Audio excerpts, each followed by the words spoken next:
আসসালামু আলাইকুম এভরিওয়ান, আপনাদের সবাইকে কিটেন ফ্যামিলিতে স্বাগতম। আজকে অনেকদিন পর নতুন একটা ভিডিও নিয়ে আসলাম আপনাদের মাঝে। দেখতেই পাচ্ছেন আমার লিওন বাচ্চাটা ফোন নিয়ে কথা বলছে, আবার এইদিক ওইদিক তাকাচ্ছে। সন্ধ্যায় নাস্তা খাওয়ার জন্য একটু নুডলস বানিয়েছিলাম, তো ওরা এমন ভাবে তাকিয়েছিল, তারপর ভাবলাম যাক ওদের একটু দিয়ে দেখি। তো দেওয়ার সাথে সাথে দেখলাম লিওন খাওয়া শুরু করে দিছে, আর এদিকে মিলো নুডলস খাচ্ছে না।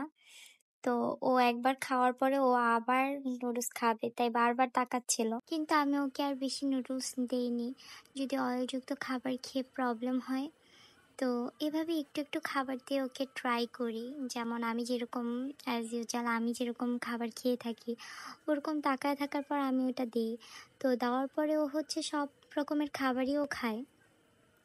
তো তাও আমি সামান্য পরিমাণে দেই, দিয়ে একটু ট্রাই করি। বেশি আবার খেলে আবার প্রবলেম হবে, তাই আর দেই না। আমার মতে বিড়ালকে অয়েলযুক্ত খাবার না দেওয়াই ভালো। আপনারা যারা বাসায় বিড়াল লালন পালন করে থাকেন তারা এইসব অয়েলিযুক্ত খাবার একটু দূরত্ব মেনটেন করবে। আজকে এখানেই ভিডিও শেষ করছি। সবাই সুস্থ থাকবেন, ভালো থাকবেন, আমাদের চ্যানেলটিকে সাবস্ক্রাইব করে দিবেন। ধন্যবাদ সবাইকে।